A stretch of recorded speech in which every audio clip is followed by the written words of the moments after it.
আইনশৃঙ্খলা বাহিনীকে তেলবাজি বন্ধ করতে হবে জানিয়ে স্বরাষ্ট্র উপদেষ্টা লেফটেন্যান্ট জেনারেল অবসরপ্রাপ্ত মোহাম্মদ জাহাঙ্গীর আলম চৌধুরী বলেছেন, এখন থেকে সাদা পোশাকে কাউকে গ্রেপ্তার করা যাবে না। সকালে খুলনা জেলার সকল সরকারি কর্মকর্তাদের সাথে মতবিনিময় সভায় তিনি কথা বলেন। এদিকে ছাত্র জনতার আন্দোলনে পুলিশের ভূমিকা সঠিক ছিল না বলে মন্তব্য করেছেন ডিএমপি কমিশনার শেখ মোহাম্মদ সাজ্জাদ আলী।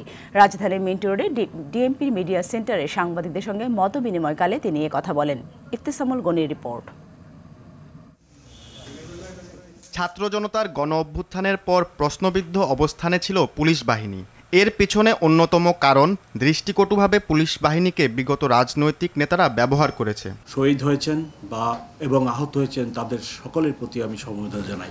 সকালে রাজধানীর মিন্টো রোডের ডিএমপি মিডিয়া সেন্টারে পুলিশের বর্তমান অবস্থান তুলে ধরেন ডিএমপি কমিশনার। জুলাই বিপ্লবে ঢাকা মহানগর পুলিশ পেশাদারিত্বের বাইরে গিয়ে কাজ করেছে বলে মন্তব্য করে ডিএমপি কমিশনার দেশবাসীর কাছে ক্ষমা চান। ঢাকা মেট্রোপলিটন পুলিশ ওই আন্দোলনে পেশাদারিত্বের বাইরে গিয়ে যে কাজ করেন সেই কাজের জন্য আমি অত্যন্ত দুঃখিত। এই আন্দোলনের ফলশ্রুতিতে বর্তমানে ঢাকা মেট্রোপলিটন পুলিশ তথা বাংলাদেশ পুলিশ নতুনভাবে মানুষকে সেবা দেওয়ার জন্য কাজ শুরু করেছে। বিগত সরকারের আমলে কেবল রাজনৈতিক পরিচয়ে ৮০ থেকে ৯০ হাজার নিয়োগ হয়েছে উল্লেখ করে কমিশনার বলেন, ডিএমপিতে ওসি সহ সব সিন্ডিকেট ভেঙে দেওয়া হবে।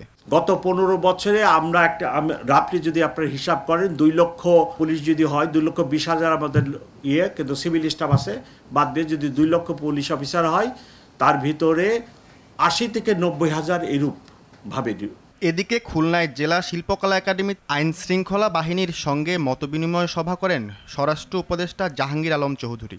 অনেক ভুয়া মামলা হচ্ছে উল্লেখ করে উপদেষ্টা বলেন, এসব মামলাকারীদের বিরুদ্ধে ব্যবস্থা নেওয়া হবে। যারা দোষী না তাকে আপনারা নাম দিয়ে আমাদের কিন্তু ইনভেস্টিগেশন করতেও ডিফিকাল্ট করতেছেন এবং অ্যাকচুয়াল কালপিটমিতে কিন্তু বের হয়ে যাবে। এই জন্য আমরা আইজি মহোদয়কে আমরা ইনস্ট্রাকশন দিছি যারা ভুয়া মামলা করবে তাদের এগেইনস্ট অ্যাকশন নেওয়ার জন্য।